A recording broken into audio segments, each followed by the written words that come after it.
بسم الله والحمد لله والصلاة والسلام على رسول الله وعلى آله وصحبه ومن اهتدى أما بعد. اللهم صل على محمد وعلى آل محمد وبارك وسلم. اللهم علمنا ما ينفعنا وانفعنا بما علمتنا وزدنا علما. اللهم فقهنا في الدين وعلمنا التأويل وألهمنا رشدنا يا رب العالمين. قال الله تعالى: والسابقون الأولون من المهاجرين والأنصار والذين اتبعوهم بإحسان رضي الله عنهم ورضوا عنه. صدق الله العظيم. My dear respected Muslims, the other day as I was scrolling through my WhatsApp, I came across a status shared by one of our brothers, Sheikh Maulana Shakil from Massachusetts. And in that screenshot that he posted, someone wrote to a scholar of the past asking him a very powerful question. And as we come to the end of this 20-week course, today is week 19, next week will be the final class, I want you to think about the question and think about the answer. And for a moment introspect, where do you and I stand in terms of this? So the scholar was asked, ما هي علامة الشقاوة? What's the sign of an unfortunate person? What's the alama, and how do you and I understand and define someone who's unfortunate? Imam Shafi'i rahimahullah, he said one of the signs of an unfortunate person is وَمِنَ الشَّقَاوَةِ أَن تُحِبَّ وَمَنْ يُحِبُّ غَيْرَكَ وَمِنَ الشَّقَاوَةِ أَن تُحِبَّ وَمَنْ تُحِبُّ يُحِبُّ غَيْرَكَ وَتُرِيدُ لِلْإِنسَانِ خَيْرًا وَهُوَ يُرِيدُ ضَيْرَكَ. One of the sad realities of a person who's unfortunate is he loves someone, and whoever he loves, they love someone else. Or you want good for someone, and the person you want good for wishes evil for you. That's a very unfortunate person. Imagine you give your heart to someone and they don't reciprocate. In Urdu they say, "Mahabbat ek taraf se ho to saza hai, dono taraf se ho to maza hai." If love is one-sided, then there's no true enjoyment in that love. So this scholar, he had a different answer. And he said there's three signs of a person who's unfortunate. Number one is, أن يرزق العلم ويحرم العمل. That a person was blessed with knowledge, but they were deprived of acting upon that knowledge. ولو أنهم فعلوا ما يوعظون به لكان خيرا لهم وأشد تثبيتا. In a world of uncertainty where we don't know what tomorrow brings, the Quran says if you act upon the knowledge that you have, Allah will allow your heart to be settled. Your heart will be in the right place. Your heart will have that certainty in Allah. Number one is you have ilm but no amal. And number two is وَيُرْزَقُ الْعَمَلِ وَيُحْرَمُ الْإِخْلَاصِ. That you are blessed with ilm. You are blessed with the tawfiq and the ability to act upon the knowledge that you gained. But you were deprived of sincerity. You were deprived of ikhlas, and you were deprived of doing the action solely and only for the sake of Allah. And for a moment I want us to think, for 18 weeks, we're on the 19th week, how much ikhlas do we have? And what's the objective of why we are seated here? What's the objective of understanding the importance of ilm? How much have you and I strived to acquire ilm? Earlier today I was with some students and we were speaking about the story of a scholar 20 years old. He was a young student, 20 years old. And he says, I was from Al-Andalus in Spain. He says, I walked by feet from Spain to Baghdad, Iraq. And the reason why I went was I wanted to study by the famous Imam Ahmad bin Hanbal. He says, I came to Iraq and I was informed that Imam Ahmad has been placed under house arrest. So my journey took me to the majlis of Imam Yahya bin Ma'in rahimahullah. He says, I sat in that majlis. And at the end of and the conclusion of that talk and that lecture, I asked a few questions. And the question that I asked was with regards to the authenticity of the men who are on the chain of narrators that take us to the Rasul sallallahu alaihi wasallam in the hadith. And he says, finally my question was, what about Imam Ahmad bin Hanbal? And Imam Yahya bin Ma'in rahimahullah said, Imam Ahmad is our leader, he's our sayyid, he's our teacher. We can't criticize or we can't even pass a ruling or judgment about him. So the young man, he says that I went and I knocked on the door of Imam Ahmad bin Hanbal, who was placed under house arrest. The zeal that they had for ilm. He says, I knocked on the door, and as the door was opened and I was received and I was welcomed, Imam Ahmad naturally felt uncomfortable. I wasn't a familiar face, I wasn't a local, I wasn't from that city and that area. So I told him, oh Imam, I've traveled and I've walked from my city to your city with one objective. And that objective is to learn ilm, to study hadith from you. You're the greatest authenticity in hadith at the moment. And Imam Ahmed said, I would love to teach you, but the reality is I'm under house arrest. I'm unable to teach you. This student was so enthusiastic in that quest of knowledge. He says, oh Imam, if you permit me and if you allow me, I will wear the garment of a beggar. I'll wear the clothing of a person who's someone who begs on the street. And every day as I pass by your residence, I'll knock on your door and I'll act as though I am begging you for money or for help or for aid and assistance. And when you open the door, I just want you to teach me one hadith, O Imam. The Imam agreed. He said, if that's what you want and that's your fervor, no problem. He says, I went, and from the next day onwards for a few months, he says, every day I wore clothing of a beggar. The clothing was torn and tattered. I knocked on the door and Imam Ahmed received me, and from the door he gave me 1, 2, sometimes if I was lucky 3 ahadith, until I compiled 300 ahadith from him. أن يرزق العلم ويحرم العمل ويرزق العمل ويحرم الإخلاص. That you and I need to focus that how much are we trying to acquire ilm? What's our objective? And how much ikhlas do we have? Imagine, I speak to myself first. We sat here and we came every week for 20 weeks. And then at the end of the day, on the day of Qiyamah, and you're hoping for your mountain of reward, and you find nothing. Could there be a more unfortunate person? Where you had wealth and you exhausted your wealth for the path of Allah, in the deen of Allah, but the objective wasn't Allah. The objective was so people could say, what a generous man he was. And then you come on the day of Qiyamah, Rasulullah said a person will come and they will be expecting reward and mountains of reward, and they'll find nothing. The true bankrupt person. And then Allah will say, Shatama hadha, daraba hadha, akala mala hadha. You hurt this person with your words. You hurt this person with your attitude. You physically harmed this person. And today is the day wherein the currency of the day of Qiyamah will be not the dollar and the pound. It will be the good action and the bad actions, and you will have to give all of your a'mal away. Number one is you had ilm, you were deprived of knowledge, of implementation of that knowledge. Number two was you had the amal and you never had ikhlas. Very quickly, I want all of you, since like I said, it's the second to last lesson, to do a quick activity. I was speaking to someone in Massachusetts and they said recently a scholar was visiting and he had everyone do it. We know the hadith of the 3 people that were locked in the cave. And these 3 people that were locked in the cave, what did every one of them do? When they knew that there is no makhraj, I can't get out of this difficulty I am in, every one of them raises his hands and he makes dua to Allah with an action he done solely and only for the sake of Allah. Oh Allah, I had elderly parents. One day I came home, I wanted to give them the milk, they had slept. I could have kept it on the bedside table, but I stood by their beds the entirety of the night until they woke up and they drank. Oh Allah, if that was for your happiness, take me out of the difficulty. Second man stands up and he says, oh Allah, I had a cousin that I loved the way a man loves a woman.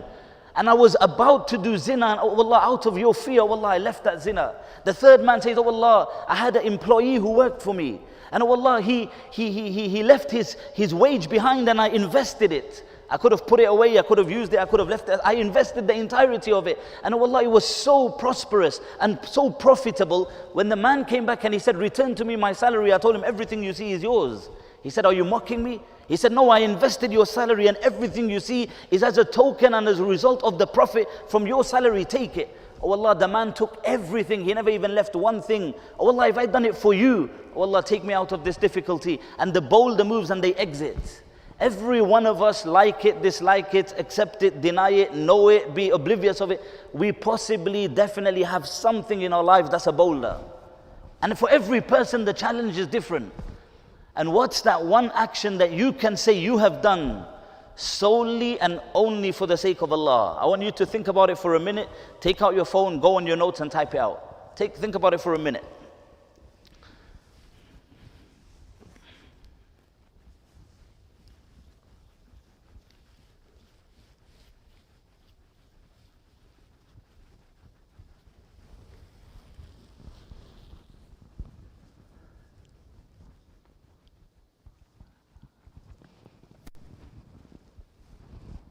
Sad man, are you scared someone's going to copy your answers? Yeah, man's gone all the way to the back.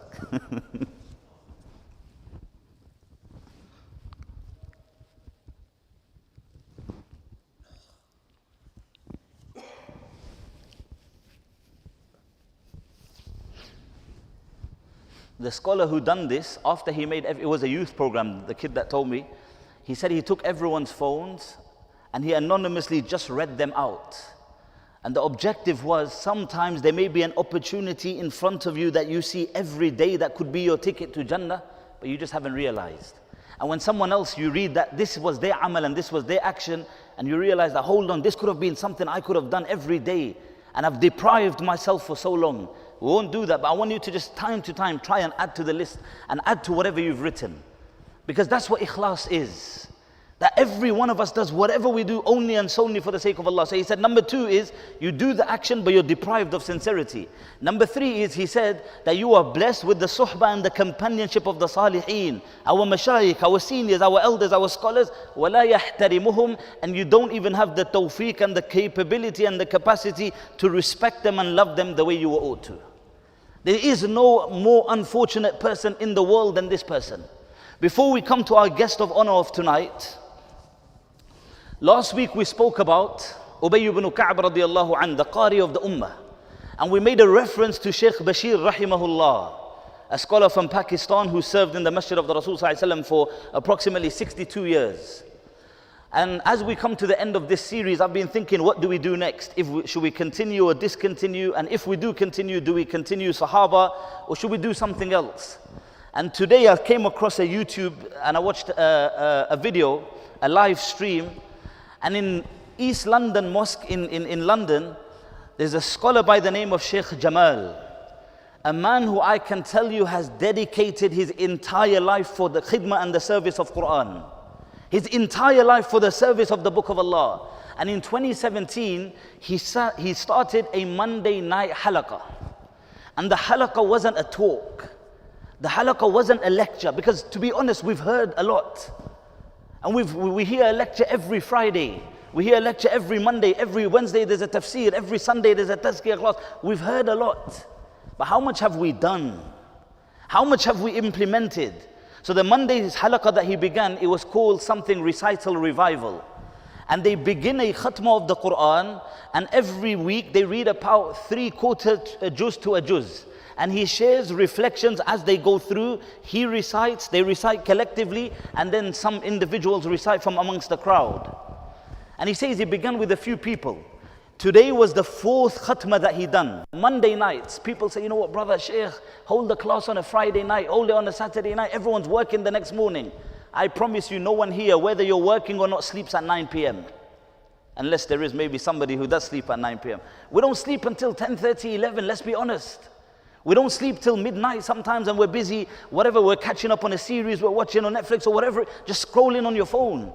Monday nights from 5 people, go home today or on your drive home, type in East London Mosque, watch the video on YouTube. And I want you to focus on the attendees of that program.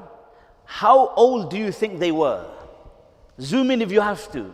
And I promise you, 80 to 90% of that crowd, which was said to be in the thousands, was people under the age of 30 years old. In the city of London, they're surrounded by distractions just as much as the youth of here are. But there's that amal. And in that concluding segment of the program today, he had a scholar by the name of Sheikh Abdul Rashid Sufi, Hafidhahullah. And in that lineup of scholars, there was an Arab, there was a Bengali scholar, there was a Somali Qari. And the lesson for tonight is, again, last week we spoke about, no matter where you're from, your contribution to the deen can know no bounds. Sheikh Abdul Rashid, in his lecture at the end, he said, for you and I to understand the commitment we need to make to Quran, he said, when I was studying in Egypt, I went home for the vacation. And when I went home to Somalia, and my father asked me, oh my beloved son, what's your wird and how much Quran do you read daily? So he said, I was so elated that my father asked me the question, because he said my answer was, I do a khatmah of Quran once a week. So he said, I thought my father's going to be over the moon and my father's going to maybe gift me something, or he's going to be happy and jubilated. And he said, my father asked me again, how often do you do a khatmah of Quran? He said, I said to my father, I do it once every week, meaning once every 7 days. And he says, my father rebuked me. So he said, that means that you are telling me that every ayah of the Quran only comes in front of your eyes or rolls on your tongue once a week. You got no wife, you got no children. Why don't you try and follow what I'm doing And the father was a father who led by example. He says, my wird is I complete the Quran every 3 days. And then the Sheikh, he encouraged the crowd. He said, I'm not saying do 3 days. I'm not saying do 7 days. But have an amount of Quran that you read every single day without fail. Every single day. Walid ibn al-Mughira, he was an arch enemy of the Rasul sallallahu alaihi wasallam. One day he goes to the Rasul and Rasulullah sallallahu alaihi wasallam recites some ayat for him. And as the Rasul recites for him, he's moved by the power of the book of Allah.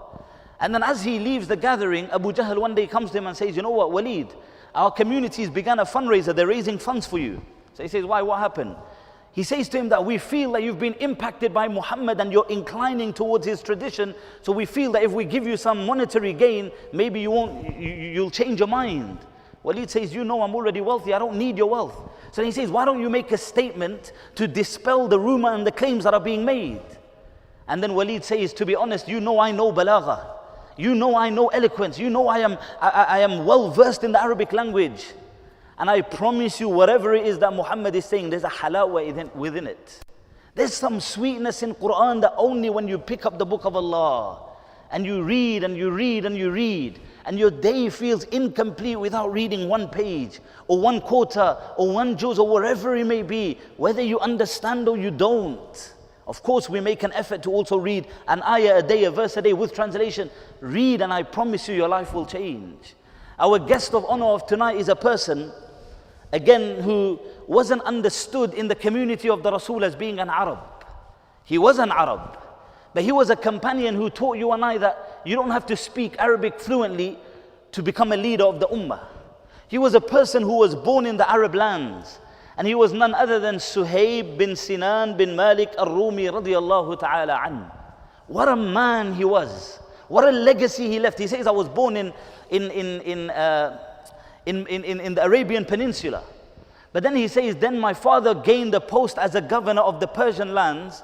And because my father was given a Persian, he was made a governor over an area in the Persian lands, which is in today modern day Basra. He says, my father and my family, we lived in that area. His physique was, some say he was a ginger. Others say he had blonde hair. Wallahu alam. He was very fair in complexion. So though he lived in the midst of the Persians, everyone always thought he was Roman. Blue eyes, fair skin, blonde hair, everyone thought he's a Roman. He says, we grew up in those lands, and by the age of 5, I couldn't even speak Arabic anymore. I knew how to speak Greek. I had forgotten Arabic, or I never knew how to speak Arabic, but I was very well versed in Greek and Latin. He says, one day at the age of 5 years old, my mother took me and we went on a picnic. And as we went on that picnic, the Romans attacked, and the entirety of our group was taken captive, and I was also taken captive, and I was taken to the Roman lands. He says, in the Roman lands, I was held as a slave for years. How long was he held as a slave? He says approximately 20 years. We were sold off. And I was moving from slave master to slave master, from Sayyid to Sayyid, from household to household. I was no longer even with my mother. He says, as I was growing up, and I was growing up in the Roman Byzantine Empire, I heard one day a priest come to one of my slave masters. And as the priest came to my slave master, he informed my slave master that very soon amongst the Arabs there's going to be a prophet that will come that has been referenced in our divine scriptures, and his name is Muhammad. And Suhayb radiallahu anhu says, when I heard that, something internally was affected. He said, the moment I heard that there's someone to come and there's a religion and tradition, because I wasn't resonating with what people around me were believing in, whether it's the Trinity, whatever it was. He says, finally I decided after close to 25 years, either he was sold or he ran away and he went to Makkah al-Mukarramah and those lands. He says, when I came to those lands and I started to live there was a man by the name of Abdullah ibn Jud'an. Either he purchased me or he was my Halif. I was under his protection. Who was Abdullah bin Jud'an? Abdullah bin Jud'an passed away before the Nubuwah of the Rasul sallallahu alaihi wasallam. But he was a person, he was drowning in debt. He was a leader of his nation, but prior to that he was drowning in debt. And the debt was so overwhelming that he decided, I want to commit suicide. But then he said, if I take my own life, then that's a bit cowardly to do. So what I'm going to do is I'm going to go to the desert and I'm going to hope that there's a wild beast or a wild animal or there's a snake or a scorpion that will poison me or attack me, and then my life will be taken and I'll be relieved of the debt that I have. He says, I went to the desert, and as I went to the desert and I've got this debt on my head. One day Rasulullah ﷺ came to the masjid, or a sahabi came to the masjid, and he sees another companion making dua and praying and worshipping at a time where generally people don't come to the masjid. So he asked him, my brother, what's wrong? It's 11 a.m. on a Monday morning, on a Wednesday afternoon. Why are you in the masjid? He said, you know, the reality is these debts that have overwhelmed me. I don't know what to do. He says, I've heard a dua from the Rasul ﷺ. If you recite this supplication, Allah will remove your debt, even if it's the size of the Mount of Uhud. And what was the dua that he encouraged him to make? The dua was that, oh Allah, we ask you and ask you alone. And oh Allah, I ask you to remove the debt that you have, that I have. He says, no sooner did I start making that dua, that supplication, Allah removed that debt from me. And Allah removed that. So he says, I went to the desert and I saw a snake. So as I came close to the snake in the hope that the snake would poison me and that would be the end. He said, I put my hand in the hole and nothing happened, and I pulled it out. And I put it in and I pulled it out. I pulled it, and he said nothing was happening. And then he said, as I looked into the hole, I realized that in reality it wasn't a real snake. It was actually a fake snake that people had kept there. And he said, I started to dig to see, why is there this here? He said, as I dug, I found the treasure. And that treasure allowed me and relieved me of the debt that I had. And he became a very generous person in his community. Our companion Suhayb radiallahu anhu says, I was under his care. And I'm spending moments with him. And as I'm spending moments with him, one day, I hear two people having a conversation, and they're saying that in Mecca there's a man who claims to be a prophet. In Mecca there's a man who has laid claim to prophethood. And Suhayb radiallahu anhu says, even though I was working, I had been in the Arab Peninsula for a while now, that thought never left my mind of what the priest had said, that there's a prophet to come. There's someone to come who will take people out of darkness to the light. And the moment I heard this, I asked the person, repeat what you said. Where is this man going to be and where is he coming from? They said he's in Mecca and he's calling towards La ilaha illallah. And they said, where does he gather? Where does he preach? So they told him in the house of al-Arqam ibn Abi al-Arqam. He says, I went to the house of al-Arqam ibn Abi al-Arqam, and it was the early days of Islam.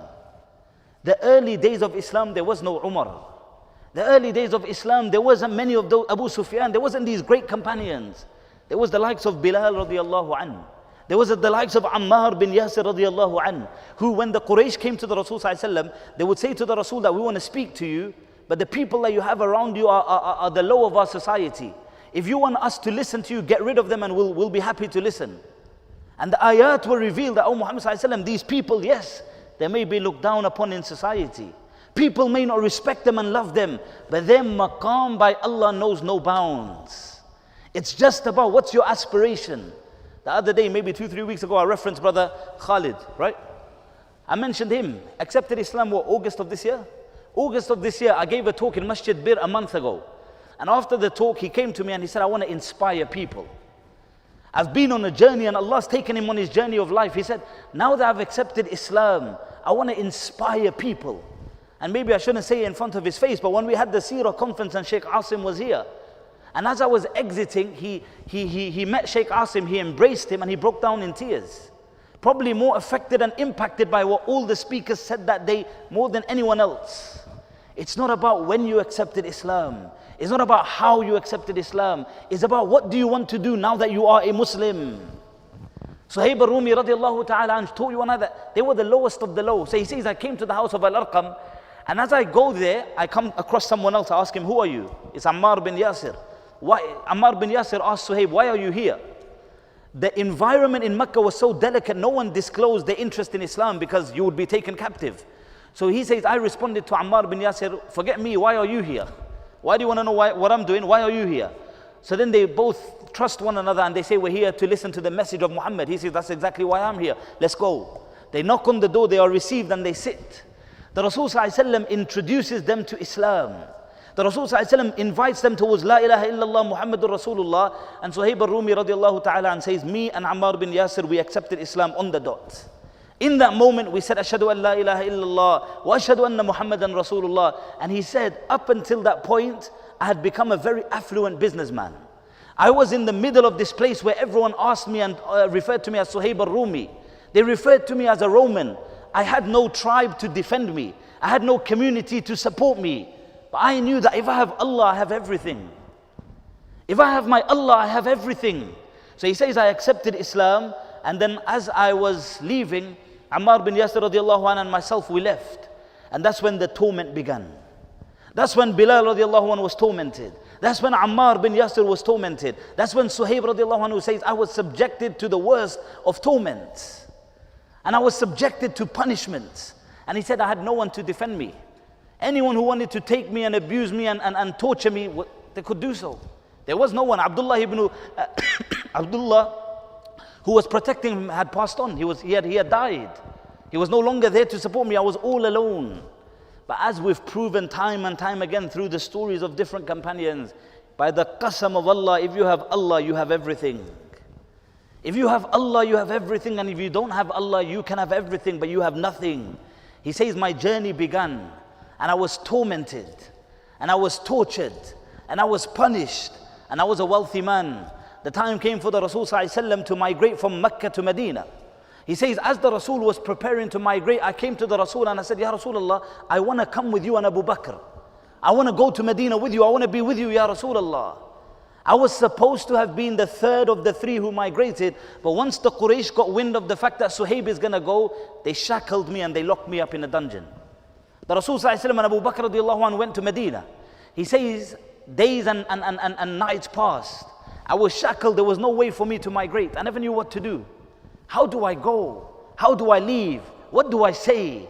So he says, one day in the evening, I told the gods that were protecting me that I've got a stomach ache, I need to relieve myself, so take me, and they took him outside. He said, I came back and then I complained, I got a stomach ache, and then they took me and then I came back. And then he said, I complained, I've got a running stomach, I've got diarrhea, I need to go. He said, multiple times I went back and forth, back and forth. The Quraysh started to laugh at me. They said, look, Lat and Uzza, our idols have cursed him and he's got diarrhea, he's got a running stomach. There was a Sahabiya by the name of Zunayrah radiallahu anha. She accepts Islam, and as she accepted Islam, Allah took away her eyesight. And the Quraysh started to say that due to the curse of our idols, this lady can no longer see. Her vision has been impaired.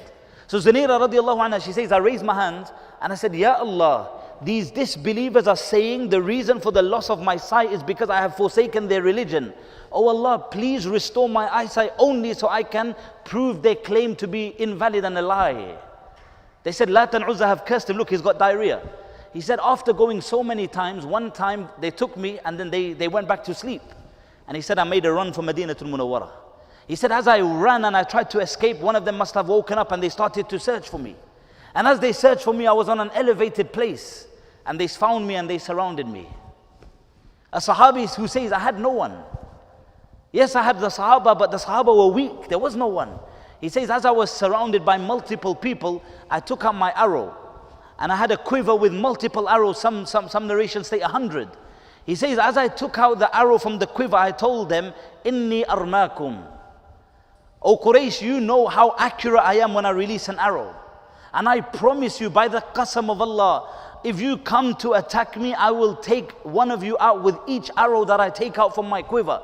Once my arrows are depleted, I will take out my sword and I will take down as many of you as I can until you finally take my life.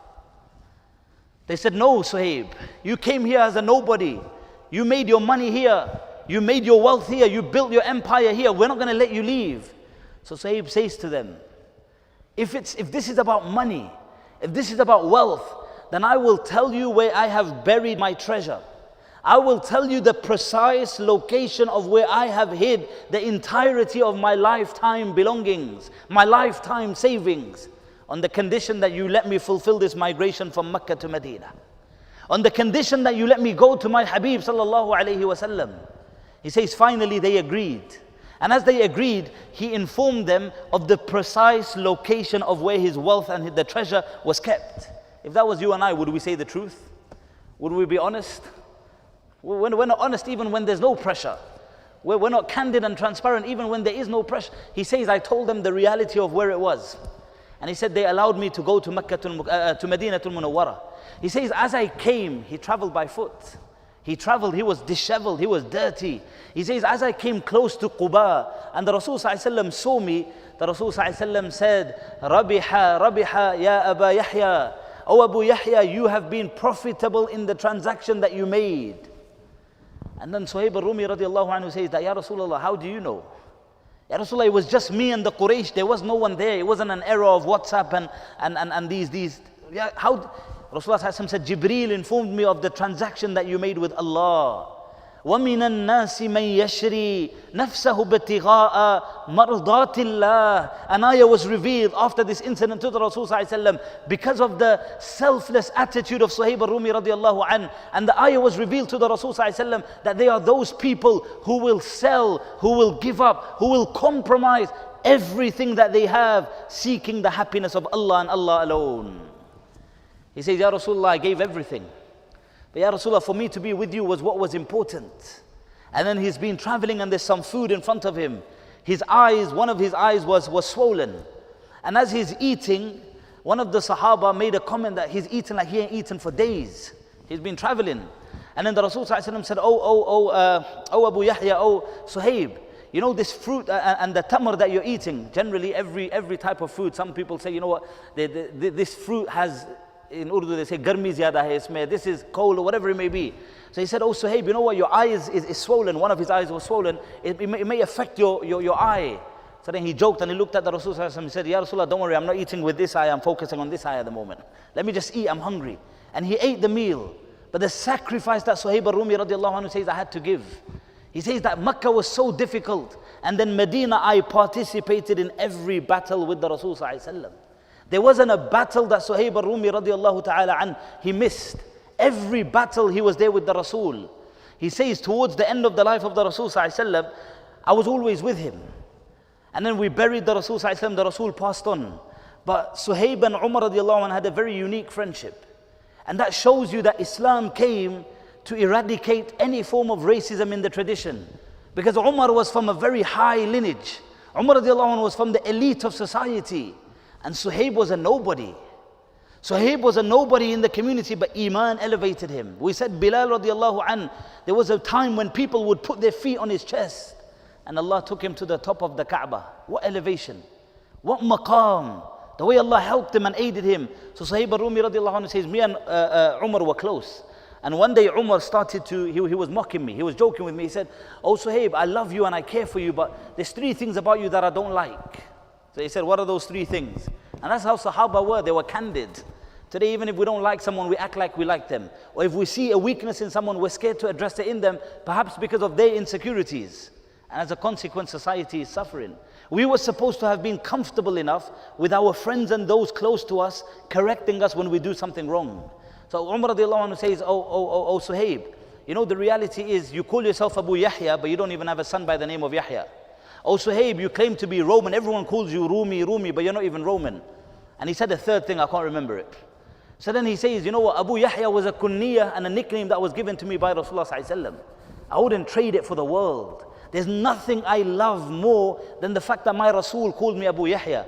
And he says, as for the Roman, that's just what people call me. Umar radiallahu an, inshallah we'll cover him next week. Umar radiallahu an is on his deathbed. After he was attacked in that prayer and that salah, and Umar radiallahu an was going through the last moments of his death, who did he appoint to become the imam and the interim leader of the ummah of the Rasul sallallahu alaihi wasallam until Uthman radiallahu an was appointed? It was none other than Suhayb al-Rumi radiallahu ta'ala an. He says, oh Suhayb, I love you for the sake of Allah, and until a decision is made and an appointment is made of the next Khalifa, oh Suhayb, I am giving you the responsibility to lead the Sahaba in Salah. A boy who grew up in Persian lands, who was taken to Rome, but then ended up in the city of the Rasul sallallahu alayhi wasallam, ended up being the Imam of the Sahaba radiallahu anhum, because Allah appreciated the effort that he made. My dear respected Muslims, we're not mukallaf, we are not obliged, we are not responsible for the outcome. We're living in a world where you don't produce results, you don't get any promotion. Imagine you go to work and you work hard. I give the example all the time, like imagine it's a wedding and you've hired someone to bake a cake, a 5-layer cake, and they spend the entire night baking the cake. And as they come to the venue, they drive in, someone takes a sharp turn, and that that cake flips over, and they come and they tell you, you know what, I stayed awake the entire night, that the bill's going to be $1,500, $2,000. Are you going to pay them? I never got what I asked for, I'm not going to pay. Allah is that one being who, even if you don't achieve what you tried to achieve, the fact that you tried is good enough. Allah bases you off your effort, your intention. What did you try to achieve? One of the most amazing ayat of Quran, وَمَنْ أَرَادَ الْآخِرَةِ, whoever wishes for akhirah, وَسَعَى لَهَا سَعْيَهَا وَهُوَ مُؤْمِنٌ فَأُولَٰئِكَ كَانَ سَعْيُهُمْ مَشْكُورًا. Whoever wants akhirah and Jannah, and you made an effort and you strived, then Allah says, I will acknowledge the effort that you made. I will appreciate the sacrifice that you may not achieve what you tried to achieve. The objective of Islam wasn't to reach the destination. It was to die on the path that leads to the destination. Suhayb al-Rumi radiallahu ta'ala an taught you and I that sacrifices will have to be made. But when you have Allah as your objective, and when you have the happiness of Allah as your objective, and when you go home today, look at that one thing that you've written in your notes and ask yourself, how can I increase? How can I do more? Your wife doesn't need to know. Your children don't need to know. Your parents, your siblings, your uncle, your aunt, nobody. Baynak wa bayn Allah. Between you and Allah. No one knows about it. And you strive to achieve excellence. And you strive that, you know what, it could be something as small as opening the door for a non-Muslim in your workplace with the intention that your akhlaq will make them possibly consider accepting the deen of Islam. It could be giving charity in an avenue that people generally may not give. It could be whatever it is. But there's one amal or there's a few a'mal that you are doing only and solely for the sake of Allah. Suhayb al-Rumi radiallahu ta'ala an taught you and I, you could be a Roman even though he wasn't. You could be a Persian. You could be from Africa. You could be from Europe. You could be from wherever you are. Our deen brings us all together. Today in that concluding program, like I said, on that desk, in that audience, was people from all over, every continent probably was there. What brought them together? This ukhuwah, this unity. The more this ummah will become broken, the weaker this ummah will become. What did the Rasul say? A time will come where the honor of my ummati will be like food on a dastakhan. You take your hand, you extend your hand, and you take the morsel and you eat it and you consume it. Sahaba say, Amin qillatin ya Rasulullah. Ya Rasulullah, will the honor and the blood of a Muslim be so cheap that anyone can take the honor of a Muslim, however, because we're going to be less in numbers? Is it because the ummah is going to be small? And Rasulullah said, no. The reason for that is because of two things. Hubbud dunya wa karahiyatul maut. The excessive love of dunya that stagnates you in your relationship with Allah. We can achieve the world and we can build our dunya, but never at the expense of our relationship with our Maker. Never at the expense of our relationship with the Rasul sallallahu alaihi wasallam. Suhayb al-Rumi radiallahu ta'ala an taught you and I that every one of us will have to make some sort of sacrifice. Every one of us will have to find the way we found an action that we've done for the sake of Allah. Find an action that you will leave for the sake of Allah. It's easy to do. It's difficult to leave. It's sometimes easy to take that $100 and put it in the charity box. But sometimes more beloved to Allah may be that one weak habit that we have. And every one of us has habits that we shouldn't have. Whatever it may be, everyone's disobedience of Allah is there in its own capacity. Increase in the good deeds that you do and start every month, every 2 months, once a quarter, whatever it may be, start reducing the sins that we commit. If Gaza never taught you and I that life is short, if Gaza never taught you and I that there could be a ceasefire but the next day you'll read about a 12-year-old being shot in the head, if Gaza never taught you and I that tomorrow is not promised, what did Umar radiallahu an? Umar radiallahu an used to wear a ring. And on that ring, like the ring of the Rasul had Muhammad Rasul Allah, the ring of Umar radiallahu anh said a statement, Kafa bil mawti wa'idha, that death is sufficient as a reminder. And he had it on his ring. He kept it with him wherever he went. Suhayb al-Rumi radiallahu ta'ala an taught you and I that no matter where we are and what our beginning is, no matter where your story starts, it matters how your story ends. It matters how your story ends. And Brother Khalid is a beautiful example. A person who accepted Islam less than 3 months ago. But actively, I see him in the Masjid Bir, actively making an effort to learn how to recite Quran. And how many Muslims do we have born into Islam but can't recite? How many Muslims do we have that haven't taken that step? And that's why Shaykh Abdul Rashid Sufi, Hafidhahullah, said, make Quran your everything. I promise you, make the Quran your everything. I'm thinking maybe one of the programs we start is the halaqah of Quran, where we come together once a week and we recite. And throughout that recitation, we just share a few reflections of what some of those ayat, what relatability can we have with those verses. We make dua to Allah that He allow us to understand the impact that we can have. The world is waiting for you and I to stand up. The world is waiting for you and I to show the beauty of Islam, the akhlaq of Rasulullah sallallahu alaihi wasallam.